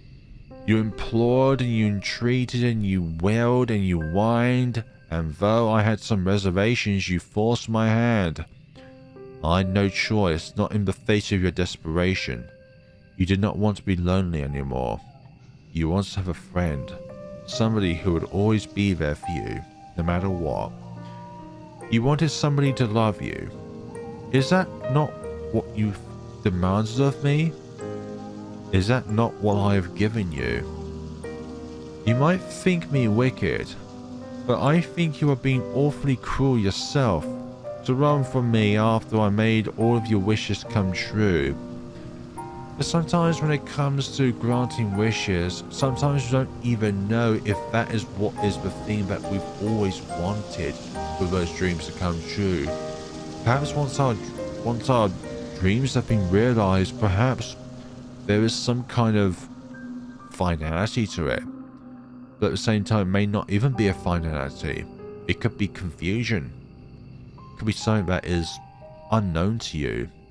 I did think, about punishing you from running away from me. I thought of poking out your eyes so you might never see anybody other than me. I thought of cutting off your long, lovely hair so that nobody might ever think you're beautiful but me. I thought of breaking your legs so you might never be able to escape from me. I turned all of these intriguing ideas over in my mind, but I am a merciful witch. Though you hurt me, I did not wish to hurt you. You asked after all, but I love you, and that is what I did. I have drowned you in my love. I have buried you beneath my love. And I have sank my teeth into you for love. Gosh, I've swallowed you with my love. You have always been a sad, lonely girl. One who has been starved of affection. Nobody has ever cared for you. Your life has been a barren, empty wasteland. One devoid of any fond feelings. And I think that is possibly the worst thing that one could feel. Not feeling that you've done something wrong, or the feeling that you've done something right, or the feeling that you disappointed someone, or the feeling that you've made someone happy. But the feeling of, it feels like your existence was never there, that you are just a passing wind, and the feeling that you never existed at all. I think emptiness is worse than anger or sad or happy. That is why I had to drown you, you see. That is why I had to bury you. It is why I had to swallow you. In the end, I was doing you a favor. I was doing it all for you. In that sense, you're very lucky, do you know that? There are few people in the world who have had the privilege of being loved to the brink of insanity quite this many times in one night. There are few people in the world who can claim to have been loved by a witch. You have experienced so much love it ought to have slaked even your unquenchable thirst. You know now what it feels like to be adored. I have more than upheld my end of the bargain. Now I think it is time that you do the same. From this night forth, you and I will always be together. Then I shall be able to love you endlessly. You will never be lonely again. Damn. You get so lonely here. That's the conclusion to this tale. There is one more image though to unlock, isn't there? Hold on. Gallery. So that's the beginning, middle. So what's this one over here then? It's really bizarre, but there's one more image left to unlock, but yet we've done everything. Oh wait, hold on. No, there's no more. Hold on, let's start. City girl, do you think you could escape from me after all I've subjected to you already? There's no use trying to escape from my embrace, and if I may be so bold, I am hurt that you would even attempt it. Were you not happy with me? I was happy with you, but no matter. You are a stubborn little chite, and perhaps you think that things will be different this time around. That is why you began to run. I can see, despite the fear in your eyes, that your resolve is not burnt out. Not just yet. A spark of it still remains. A spark that I mean to extinguish for good. It is pointless, you know, trying to escape from a witch's curse. In this forest of phantasmagoria, constructed for my own powers, I am a creator goddess, Mother Earth if you will. It does not matter how quickly you run, trampling the tall grass and the loose leaves and ugly spotted mushrooms underfoot. I did click start again on the game to get to this point. I'll still have you right where I want you in the palm of my hand. I'll not let you get away that easily. But very well. If you insist on playing this little game, then I will indulge you. I will play along. We can do this all over again. Now where were we? Oh yes. You are still running through a forest. It is late at night and the sky is as pitch black. There is nothing to light your way save for the moon's milking glow, but its rays cannot reach you, not properly. The trees which surround you, jutting out of the earth like eerie monuments to a foreign god, are blotting out most of the light. You cannot see where you are going. Even if you had commenced your flight at a more sensible hour, though, with the light of the sun to aid you, it would be of little use. You do not know where you are going. You have no map, route, or plan. You are running like a frightened animal, anxious and nervy, with no destination in mind, none beyond the almost overwhelming impetus to escape. You cannot let yourself be caught, though it is too late, I suppose, for that. You have no choice, therefore, but to keep going, on and on and on, though your feet are screaming at you for mercy. You run, and you run, and you run until at last you reach a fork in the road. There are 3 paths which split off through the forest. Well, 4 if you count the path down which you came. You can't exactly double back on yourself, though. Why would you? You have put all that effort, after all, into running forwards, not just once but twice. How don't you mean to confront me? How can you, when you are so very afraid? I can hear your teeth chattering, you know. I can see your legs trembling. Your fear rolls off you in waves more potent than any perfume. Your anxiety is truly staggering. It is a wonder really how you're able to keep putting one foot in front of the other. You will keep putting your feet in front of the other though. No matter which decision you make, you will not turn back. How could you? You are far too cowardly. Now, the 3 paths are signposts as well as you know, which would be a strange sight given you are so deep in the forest. But you ought to be used to strange sights by now. It is dark, but it does not matter. You have seen the signposts before, and you know full well where each path will lead you. I would say that your fate is in your hands, but you and I both know that is incorrect. Your fate is and always have been mine to manipulate. Must we really go through this rigmarole again? You won't discover anything new, you know. The mermaid, the gravedigger, and the princess will not deviate from the scripts which have already been prepared for goodness sakes. Fourth wall breaking, I did not, in all honesty, think to furnish any further responses for them.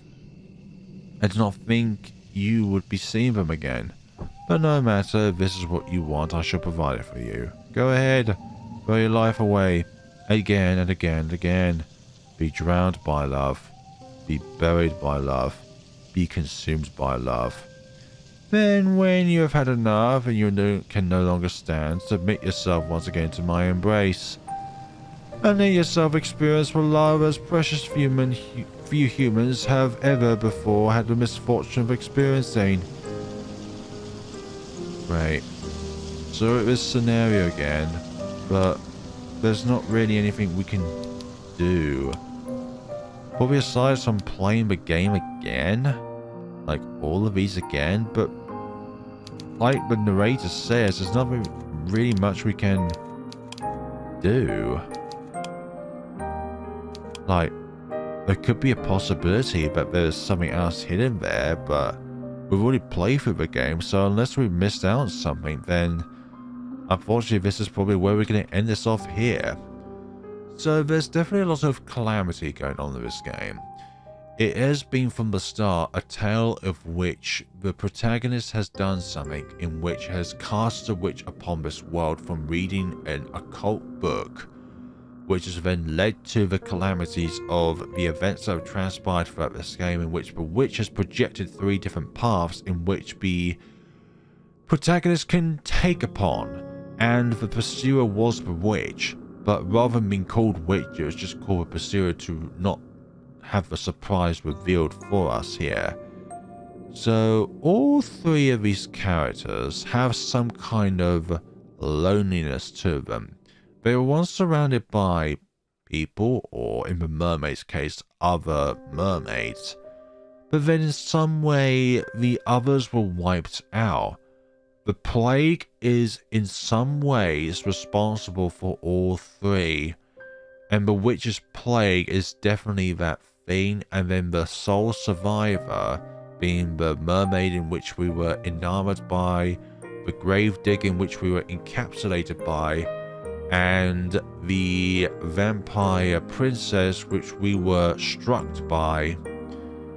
They were all in their own ways victims of this curse, of this plague.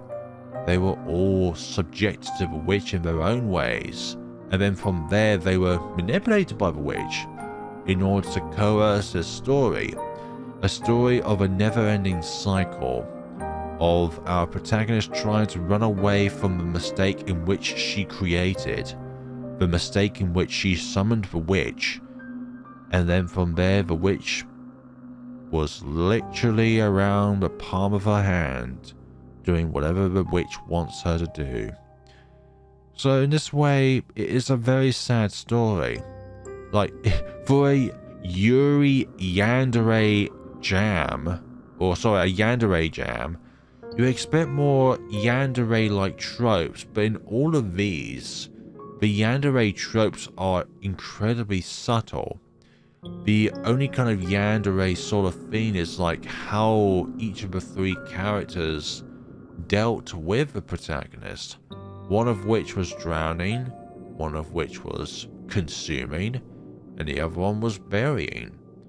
All of these have some kind of faculty of love behind them, but it's love that is projected in a really warped way.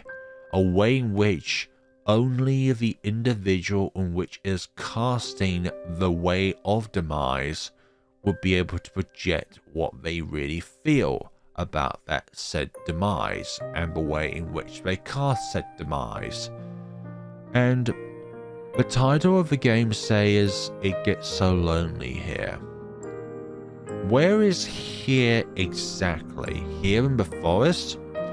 Because that is the image in which we are shown at the very beginning of the game.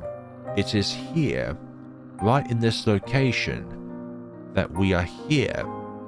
This is where we make the fork in the path in the road choice. This is where one path could lead to another place, and then that place leads to another place, etc. It's a very sorry, I'm getting mix up my words here, but it is a really tragic tale. And you can really feel a lot of remorse and sadness for the protagonist. Because in their own ways, the only one which loved the protagonist was the witch. And the witch is haunting her. Like her mother and father threw it in school. And then from there, the mother and father never contacted their daughter back. The classmates never really wanted to know her. The only reason why she was ever interacted with was to feel like some kind of satisfaction with bullying her. The teachers didn't really do anything. It was like the book in which she opened, the occult book, was the only solace that she had. And even if it's in like a really warped way, that is the only solitude or the only place in which she can remove herself from any solitude. Because she was, in her own ways, confined. And in some ways that is worse than feeling like you're loved or feeling like you're bullied. Because like I said earlier about the feeling of nothingness or emptiness, it is a worse feeling actually. Empty. Nothing at all. Like you never existed. And this game is quite touching actually.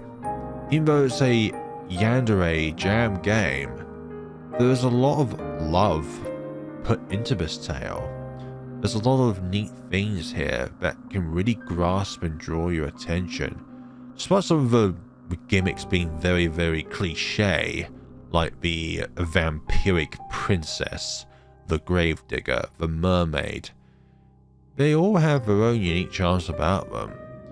And they all in their own ways are a projection of a witch. And then from there, the individual sets about liking the protagonist and then killing the protagonist, whether it's instantaneous or slow. But I really like this tale. I really do. And I think you should check it out for yourselves and see what awaits in that final image, which I'm not going to pursue at all. I may do like in my spare time, but I feel like if you are required to play through a game a second time in order to get to another outcome, then it feels like it's wasted potential in a way. But it's not up to me to decide on these sort of things. But I'd just rather not play through the entire game again in order to get to one little thing. But thank you so much for watching. This has been It Gets So Lonely here, and we shall see each other's in whatever video it may be in the future or in the past. Thank you so much for watching. Please check this game out for yourselves and the other games that this developer has made. And take care of yourselves.